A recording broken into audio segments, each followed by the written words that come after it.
اور 10 احکام ایک بڑا خوبصورت وہ ایک مجموعہ ہے ہدایات کا، احکامات کا، جن کو 10 احکام کے نام سے بنی اسرائیل اور کرسچن لوگ سمجھتے ہیں. اس کو بیان کرنے سے پہلے خدا نے باقاعدہ طور پر یہ الفاظ رقم کروائے. خروج کی کتاب اس کا 20واں باب اور اس کی پہلی آیت میں اپنے ناظرین کے لیے پڑھنا چاہتا ہوں. پہلی اور دوسری آیت. اور خدا نے یہ باتیں فرمائیں، اس خدا نے جس کو میں نے قدوس مانا ہے. خداوند تیرا خدا جو تجھے ملک مصر سے اور غلامی کے گھر سے نکال لایا میں ہوں، جو میں خدا ہوں. تو یہ کلام، جس کلام کی ہم بات کر رہے ہیں، یہ ہم خدا کے کلام کی بات کر رہے ہیں، جس کو ہم نے بہت ساری صفتوں سے اور بہت سارے ناموں سے جانا ہے. وہ قدوس ہے، ٹھیک ہے. اور قدوس خدا کی ذات کا اصل وہ لفظ ہے جو اس کی ذات کی عکاسی کرتا ہے. صحیح.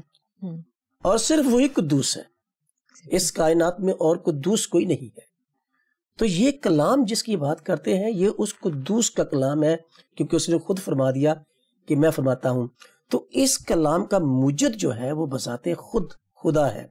یہ ایک حوالہ میں نے کوٹ کیا ہے، پہلا سیموئیل اور اس کا سیموئیل کی پہلی کتاب اس کا 23واں باب اس کی دوسری آیت میں بھی کچھ اسی طرح کا بیان ملتا ہے. پھر مکاشفہ کتاب کے پہلے باب کی پہلی آیت میں، اور دیگر کئی حوالہ جات ہیں جس سے پتہ چلتا ہے کہ اس کلام کا، جس کو ہم مقدس کلام کہتے ہیں، یہ خدا کا کلام ہے.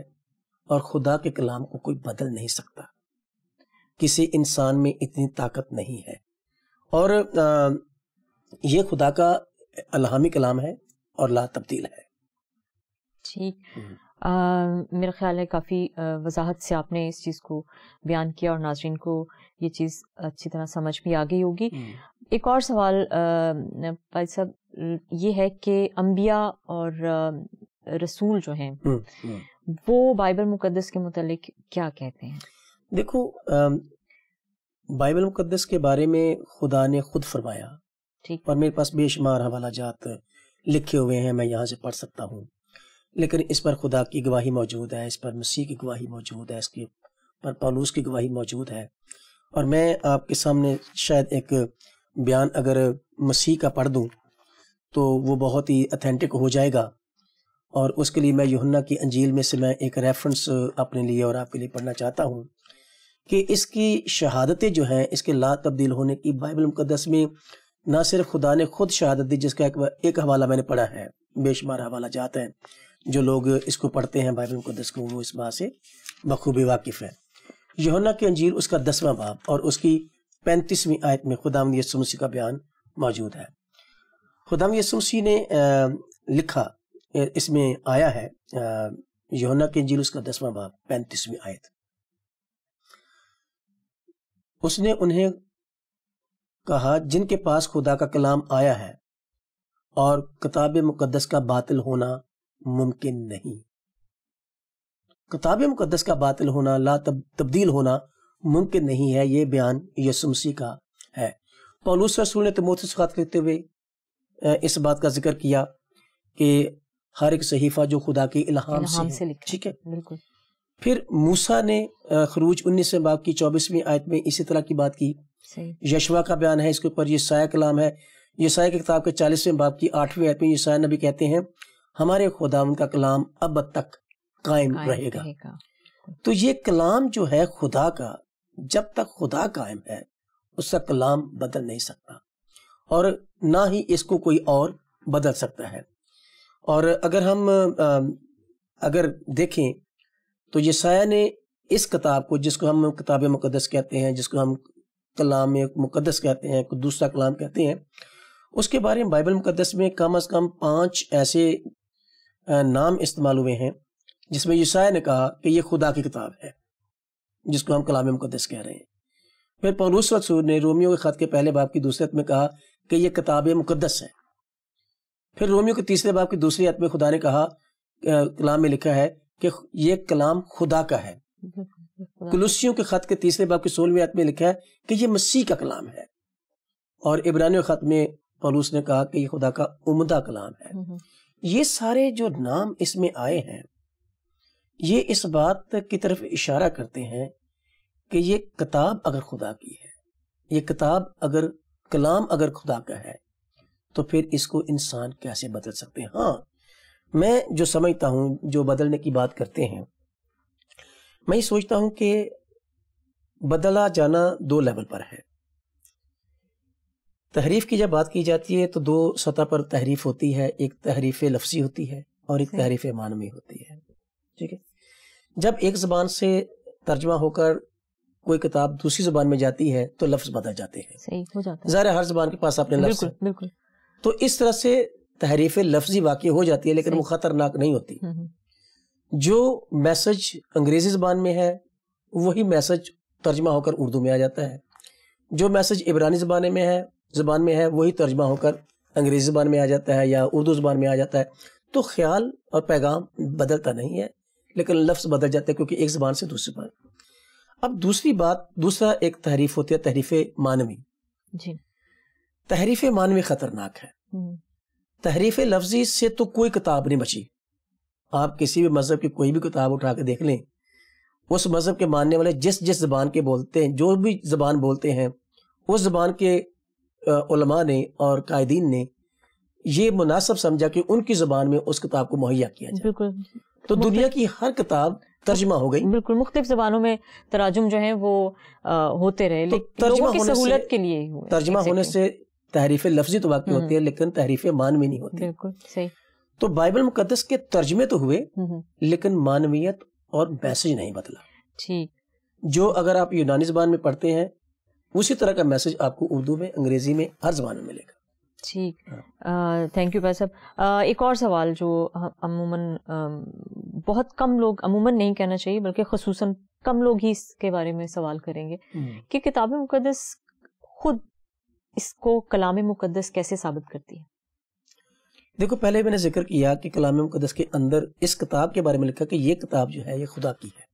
یہ باتیں میں پہلے کر چکا ہوں، اور اس میں خدا کے کلام کی بات ہے، کتاب مقدس ہے، اور مقدس لفظ جو ہے یہ اس قدوس کی مناسبت سے ہی ہے، صحیح، کہ دراصل یہ کتاب قدوس کی ہے۔ البتہ یہ بات ایک اور میں اس میں ایڈ کرنا چاہتا ہوں کہ بائبل مقدس اپنے بارے میں جو صفات بیان کرتی ہے، جیسے زبور میں اور پولس کے خطوط میں بہت سارے ٹائٹلز استعمال ہوئے، جیسے کلام کے بارے میں لکھا کہ یہ خالص ہے، اس میں آلودگی نہیں ہے، اس میں آمیزش نہیں ہے۔ پھر خدا کلام جو ہے یہ روحانی ہے، مادی نہیں ہے، ٹھیک ہے، گو کہ میٹیریل ورلڈ کو یہ ایڈریس کرتا ہے۔ ایگزیکٹلی، اس کو شہد سے تشبیہ دی گئی ہے، دودھ سے تشبیہ دی گئی ہے، پاک ہے، کامل ہے، سچ ہے، اور یہ ساری کی ساری صفتیں اس قدوس کی ہیں جس کو ہم نے اس خدا میں دیکھا، اور جو کلام ہے اس کلام میں بھی وہ ساری صفتیں موجود ہیں جو خدا کی ذات میں ہم دیکھتے ہیں، اس لیے کہ اس کا کلمہ جو ہے، جو تحریری کلام ہے، وہ ساری صفتیں اس کے اندر بھی موجود ہیں۔ تو اس لیے خدا کا کلام جو ہے وہ اپنی صفات بیان کرتے ہوئے خود اس بات کا ذکر کرتا ہے کہ یہ کلام جو ہے یہ خدا کا ہے، اور اس کو خدا کے کلام کو خوراک سے بھی تشبیہ دی گئی ہے، خوراک سے، کہ اس سے تقویت ملتی ہے، تازگی ملتی ہے، اور زندگی ملتی ہے، اس کو زندگی کا کلام کہا گیا۔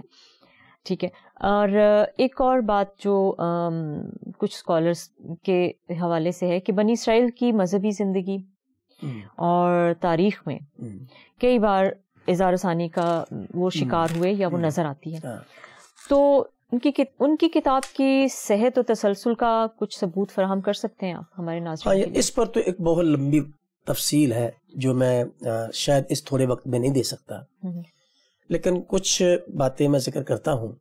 مثال کے طور پر اگر ہم جس کو آج ہم پرانا عہد نامہ کہتے ہیں، جی جی، اس کی کم از کم یہ 6 کتابیں ایسی ہیں جیسے جس میں غزل و غزلات ہیں۔ ایک تو بنی اسرائیل عید فصح کے موقع پر یہ پوری کی پوری پڑھتے تھے۔ عید فصح کا جب موقع آتا تھا تو غزل و غزلات کی پوری کتاب کی تلاوت ہوتی تھی۔ پھر روت کی کتاب جو ہے جی، اس کی بھی وہ عید پینتیکوست کے موقع پر پوری تلاوت ہوتی تھی، اور سال بہ سال ہوتی تھی۔ جو بچپن میں سنتے آئے وہ بوڑھے ہو گئے، تو ان کتابوں کی تفصیلات اور جملے، محاورے، پیغام تو بچپن سے لے کر بڑھاپے تک لوگ سنتے اور وہ حفظ کر جاتے تھے۔ پھر وائس کی کتاب جو ہے وہ عید قیام کے موقع پر ہر سال پڑھی جاتی تھی۔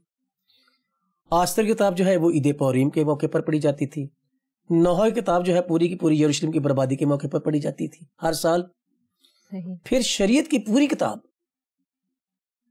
ہر 7 سال کے بعد عید قیام کے موقع پر تلاوت کی جاتی پانچوں جو اس کے حصے ہیں ہے۔ پوری شریعت جو ہے ہر 7 سال کے بعد، اچھا ہر 7 سال ہر سال نہیں، ہر 7 سال کے بعد عید قیام کے موقع پر پوری شریعت پڑھ کے سنائی جاتی تھی، تاکہ بنی اسرائیل لوگ اس سے واقف رہیں اور ان کے ساتھ ان کا ایک انڈرسٹینڈنگ اور اس کی جو تعلیم ہے، ڈسپلن جو ہے ان کی زندگی میں جاری و ساری رہے۔ اگر ہم اس کی تاریخی تواتر کی بات کریں تو توریت جو ہے وہ 1571 کافمی میں لکھی گئی، ٹھیک ہے، اور اس وقت اس کی بہت ساری نقلیں تیار ہوئیں، اور جو اصل کاپی تھی جو موسیٰ کے ہاتھ سے لکھی گئی تھی وہ قدس الاقدس میں، جس کو پاک ترین مقام کہتے ہیں، اس میں رکھ دیا گیا۔ لوگوں کے پاس نقلیں تھیں، اصل کاپی وہاں موجود تھی، اور اگر نقلوں میں سے کوئی گڑبڑ کرتا تو اس کے ساتھ اس کا میچ ہو جاتا تھا، تو ایسی حرکت کوئی نہیں کر سکتا تھا، کیونکہ اگر میرے پاس کاپی ہے، یہ بائبل مقدس اگر کسی جگہ پر محفوظ رکھی گئی ہے، میرے پاس اس کی کاپی ہے، اگر میں اس میں کوئی آیت بدلتا ہوں، اس میں کوئی لفظ بدلتا ہوں، تو پکڑنے والے، دیکھنے والے کہیں کہ اس میں کچھ اور ہے اور اس میں کچھ اور ہے، اس لیے اس کی کوئی ہمت نہیں کرتا تھا۔ تو اس لیے اس کا اور اس کا ایک تو یہ تھا کہ لوگوں کے پاس نقلیں موجود تھیں۔ موسیٰ کے بعد شاہی دور شروع ہوا، بلکہ قاضیوں کا دور شروع ہوا، اور قاضیوں کے دور میں سیموئیل نبی تک سارا انتظام و انصرام جو تھا وہ موسوی شریعت کے مطابق ہوتا تھا، اور اس لیے ہر جو یہودی ہوتا تھا وہ شریعت کے ساتھ اس قدر مانوس اور اس طرح آشنا ہوتا تھا، اس کے ساتھ شناسا ہوتا تھا کہ کوئی اس کو بدل نہیں سکتا تھا۔ اور اگر جب سول بادشاہ، جب قاضیوں کے بعد سول بادشاہ کا زمانہ آتا ہے، پہلا بادشاہ، یعنی پہلا بادشاہ جو سول تھا، اس کے زمانے میں داؤد بادشاہ جو نبی بھی تھا، وہ صاحب الہام بھی تھا، اس نے زبور کی کتاب لکھی۔ اس نے رحلت کرنے سے پہلے، داؤد نے رحلت کرنے سے پہلے سلیمان کو موسیٰ کے شریعت پر عمل کرنے کا حکم دیا۔ تو جب داؤد نے سلیمان کو حکم دیا تو داؤد کے ہاتھ میں وہ پوری شریعت کی کتاب موجود تھی، اور داؤد جو صاحب الہام تھا، داؤد نبی بھی تھا، داؤد کے زمانے تک اگر اس میں کوئی تحریف ہوتی تو داؤد اس کو الہامی کلام نہیں مانتا، اور نہ ہی اپنے بیٹے کو ہدایت کرتا کہ یہ اس پر عمل کریں۔ اب سلیمان کی وفات کے بعد دونوں سلطنتیں تقسیم ہو گئی، جو متحدہ سلطنت تھی وہ تقسیم ہو گئی تھی، ٹھیک ہے۔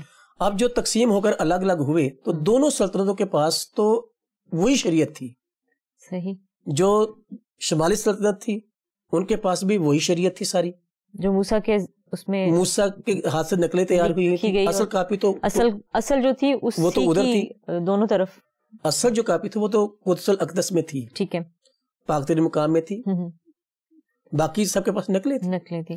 اور جب یہ تقسیم ہوئے ہیں تو دونوں سلطنتوں میں سے کسی نے یہ جرات نہیں کی، اور تاریخ اس بات کی شاہد ہے کہ ان دونوں سلطنتوں کے اختلافات بہت رہے، ٹھیک ہے، لیکن دونوں سلطنتوں میں سے کسی طرف سے بھی یہ کبھی بات نہیں آئی کہ جی انہوں نے یہ کر دیا یا انہوں نے یہ کر دیا، اور دونوں سلطنتوں میں انبیاء برپا ہوتے رہے۔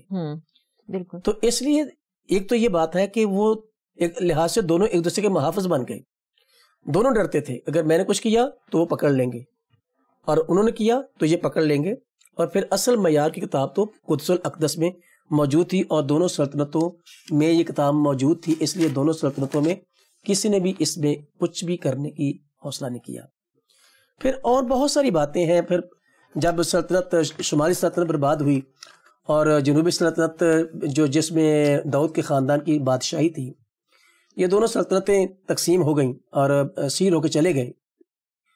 642 کاف میم تک موسیٰ کے ہاتھ کی لکھی ہوئی توریت یوسیہ بادشاہ کے وقت میں موجود تھی۔ اگر آپ میرے ساتھ، میں ایک حوالہ پڑھنا چاہتا ہوں یہاں پر، اس کے لیے سلاطین کی دوسری کتاب، میں صرف کر رہا ہوں اس کا سروے دے رہا ہوں ایک آپ کو، کہ کون سا زمانہ اور کون سا ایسا وقت آیا کہ جہاں پر بنی اسرائیل میں سے کسی نے اس کو بدلنے کی جرات کی ہو۔ سلاطین کی دوسری کتاب کا 23واں باب اور اس کی 4 اور 30ویں آیت، جو لوگ مجھے سن رہے ہیں وہ بھی اس حوالے کو ابھی نوٹ کر لیں اور بعد میں پڑھ سکتے ہیں۔ اگر آپ ان کے پاس بائبل مقدس ابھی کھلی ہے تو وہ میرے ساتھ ابھی بھی دیکھ سکتے ہیں۔ سلاطین کی دوسری کتاب اس کا 23واں باب اس کی 4 آیت اور پھر 30 آیت. 4 آیت میں جو لکھا ہے 23 باب کی 4 آیت. ہاں. پھر بادشاہ نے سردار کاہن خلقیہ کو اور ان کاہنوں کو جو دوسرے درجے کے تھے اور دربانوں کو حکم کیا کہ ان سب برتنوں کو جو بال اور یسیرت اور آسمان کی ساری فوج کے لیے بنائے گئے تھے خداوند کی ہیکل سے باہر نکالیں. اور اس نے یروشلم کے باہر قدرون کے کھیتوں میں ان کو جلا دیا اور ان کی راکھ بیت ایل پہنچائی. اور پھر 30 آیت میں لکھا ہے اسی باب کی 30 آیت میں اس میں لکھا ہے 30 اور اس کے ملازم اس کے ایک رتھ میں مجدو سے مرا ہوا لے گئے اور اسے یروشلم میں لا کر اس کی قبر میں. اس ملک کے لوگوں نے یوسیہ کے بیٹے یہو آخز کو لے کر اسے مسح کیا اور اس کے باپ کی جگہ اسے بادشاہ بنایا. اور اس کو جب بادشاہ بنایا گیا تو اس موقع پر شریعت کی پوری کتاب پڑھی گئی، کیونکہ جب بھی بادشاہ بنتے تھے تو اس کو پوری کتاب پڑھ کے سنائی جاتی تھی. مطلب ایک طرح سے ریوائز کیا جاتا تھا، احساس دلایا جاتا تھا، یاد دلایا جاتا تھا. نہیں، احساس نہیں، بس اس لیے کہ لوگ اس کے ساتھ اٹیچ رہیں، اس کو یاد بھی کریں اور اس کے ساتھ جڑے رہیں. ٹھیک. تو 70 سال کی اسیری کے بعد جب زربابل کے زمانے میں یہ واپس آئے ہیں اسوری اسیری سے اور بابلی اسیری سے، تو اس وقت عزرا فقی نے موسوی شریعت کو لوگوں کو پڑھ کر سنائی پوری کی پوری. تو گویا کہ اسیری کے زمانے میں بھی وہ کتاب محفوظ رہی یہ کیونکہ اسیری کے بعد جو زمانہ اسیری کا تھا اس میں خطرہ تھا کہ کوئی اس میں گڑبڑ کرے.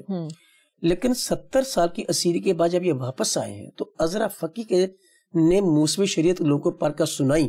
اس کے بعد یہودا مکابی کا زمانہ آتا ہے. ٹھیک ہے، یہودا مکابی کا زمانہ جو ہے وہ 2 صدی کافمیم کا ہے. اور 2 صدی کافمیم میں جب ہیکل کو انطاکس اپیفنی نے، جو کہ ایک ادومی تھا، اس نے ناپاک کر دیا. اور جب یہودا مکابی کے بیٹوں نے مل کر چڑھائی کی اور اس سے ہیکل واپس لی جس نے ناپاک کر دیا تھا، تو پھر اس کو پاک کرنے کی ایک عید منائی گئی جس کو عید تجدید کہا جاتا ہے. صحیح. تو عید تجدید کے موقع پر جب اس کو پاک ٹھہرایا گیا اور اس کو عید چراغاں بھی کہا جاتا ہے، تو اس موقع پر اس نے پوری شریعت پھر سے لوگوں کو پڑھ کے سنائی. اور ہیکل کی جو توریت کی کاپی تھی وہ ہیکل میں دوبارہ سے رکھی گئی، کیونکہ انطاکس اپیفنی جو تھا اس نے اس کو ناپاک کر دیا تھا ہیکل کو، تو اس سے پہلے وہ لے گئے تھے نکال کے اس کا کاپی. تو اس طرح سے سینہ بسینہ اور وقتاً فوقتاً یہ جو شریعت کی پوری کتاب ہے کسی نہ کسی حالت میں قائم رہی ہے. اور ایک تاریخی سلسلے میں ہم اس کو دیکھتے ہیں کہ ہر زمانے میں شریعت کی کتاب محفوظ رہی ہے اور کبھی کسی نے اس کو تبدیل کرنے کی کوشش نہیں کی. اس کی ایک اور ریزن بھی تھی. اس کی ایک بڑی ریزن یہ تھی کہ شریعت کی جو کتاب ہے یہ بنی اسرائیل کی میراث کی تقسیم کا قانون بھی تھا. صحیح، یہ بات بھی ہے. تو میراث کے قوانین بدلنے سے تو وراثت کی تقسیم میں پرابلم ہو جاتی. تو بنی اسرائیل اس کے قوانین کو بدلنے کا کبھی نہیں سوچ سکتے تھے. اور اگر کبھی ایسا ہوتا تو لوگ اس پر انگلی اٹھاتے، اور آج تک کبھی اس پر کسی نے آواز نہیں اٹھائی. پھر پاک نوشتے جو ہیں یہ بنی اسرائیل کے جو ہے خدا کے حضور میں آنے اور قربانیاں کرنے کے تمام اوقات اور ساری ہدایات جو تھی اس میں موجود تھی. اس لیے اس کو بدلنے کا کبھی نہ کسی نے سوچا اور نہ کبھی اس نے کیا. تو جو لوگ اس کے بدلنے کی باتیں کرتے ہیں وہ صرف غلط فہمی پیدا کرنا چاہتے ہیں. خدا کے کلام کو کوئی نہیں بدل سکتا، اور یہ بات بائبل مقدس کے علاوہ دیگر مذاہبی کتابیں بھی کہتی ہیں کہ خدا کے کلام کو کوئی بدل ہی نہیں سکتا. یہ تو ہے. تو جب اس کی تصدیق ہر جگہ موجود ہے، اور میں جو اس پر ایمان رکھتا ہوں، میں جو اس کے ساتھ چلتا ہوں، دنیا کے اتنے عالم اس کی ریسرچ میں تحقیق میں لگے ہوئے ہیں، آج تک تو کبھی اس پر اس کے ماننے والوں نے کبھی اس پر اعتراض نہیں اٹھایا. یہ بات تو آپ نے بالکل سچ کہی کہ تو لوگ اس کی تحقیق کر رہے ہیں، اس پر ریسرچ کر رہے ہیں، اس کو کرٹیسائز کر رہے ہیں. لیکن جو کرٹیسزم ہے وہ اگر ہیلدی کرٹیسزم ہے تو پھر تو مطلب اس کو اپنانا چاہیے، دیکھنا چاہیے، اس میں کھوج لگانی چاہیے. لیکن اگر ہم صرف اس کو کرٹیسائز اس لیے کر رہے ہیں کہ اس میں ہم یہ ثابت کر دیں کہ یہ غلط ہے، یا اس میں کوئی چیزیں ایڈیشن ہیں، یا اس میں سے کچھ نکال دیا گیا ہے، تو اس کے متعلق آپ کیا کہیں گے؟ کیا اس میں کچھ ایڈیشن کی گئی ہیں یا کچھ نکال دیا گیا ہے؟ نہیں، ایڈیشن اس میں نہیں کیا جا سکتا، کیونکہ الہام کا جو کینونائزیشن جس کو ہم جب فہرست مسلمہ تیار ہوئی ہے جی، اس میں جو لوگ نقاد ہیں وہ یہ بات کرتے ہیں جی اس میں کچھ رد و بدل کر کے تو اس کو اپنے حساب سے بنایا گیا ہے. میں سوچتا ہوں کہ اگر اس کو اپنے حساب سے بنایا جاتا تو سب سے پہلے انبیاء کے گناہوں کو خارج کیا جاتا. یہ بھی ہو سکتا. تو انبیاء کے گناہوں کا تذکرہ تو اس میں پورے طور پر موجود ہے.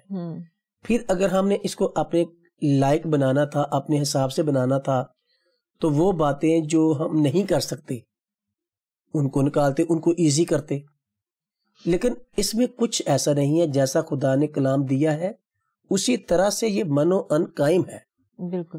تو اس میں تبدیلی کا کوئی امکان نہیں ہے. ٹھیک. آپ نے جس طرح پہلے فرمایا کہ تراجم کے بعد تھوڑی بہت لفظی تبدیلیاں ہوئی ہیں، لیکن اس سے اس کے مفہوم میں کوئی تبدیلی نہیں آئی. ٹھیک. بھائی صاحب، بہت بہت ہم آپ کے شکر گزار ہیں کہ آپ نے بہت اہم باتیں، جو بہت اہم نقطے ہیں جو ہمارے ذہنوں میں عموماً پائے جاتے ہیں، اور صرف غیر مسیحیوں میں نہیں، مسیحیوں میں بھی بہت سی ایسی باتیں ہیں جو ہم سوچتے ہیں کلام کو پڑھتے ہوئے. آپ نے ان چیزوں کو آپ نے کلیئر کیا، وضاحت کی. ہم آپ کے بہت شکر گزار ہیں. Thank you. ناظرین، ہم آپ کے بھی بہت شکر گزار ہیں کہ آپ نے اس پروگرام کو دیکھا، اور مجھے پوری امید ہے کہ آپ نے ضرور، آپ کے بہت سے سوالوں کے جوابات جو ہیں آپ کو ملے ہوں گے. ناظرین، اگر آپ کے ذہن میں اور سوالات ہیں اس کے علاوہ جو آج ہم نے ڈسکس کیے ہیں، لیکن اس پہ بھی اگر آپ مزید بات چیت کرنا چاہ رہے ہیں، سننا چاہتے ہیں کچھ اور، تو آپ ضرور ہم سے رابطہ کیجیے. اسکرین پر جو نمبر آپ دیکھیں گے ان کے ذریعے آپ ہم سے رابطہ کر سکتے ہیں اور ہمیں اپنے سوالات بھیج سکتے ہیں. پروگرام کا وقت اب ختم ہوا ہے. دوبارہ ہم آپ کے ساتھ مزید ایسے ہی اچھی چیزوں کے ساتھ آئیں گے، اور ہمارا پروگرام کلام کی روشنی میں اس کو دیکھتے رہیے. Thank you. آؤ ہم خداوند کی روشنی میں چلے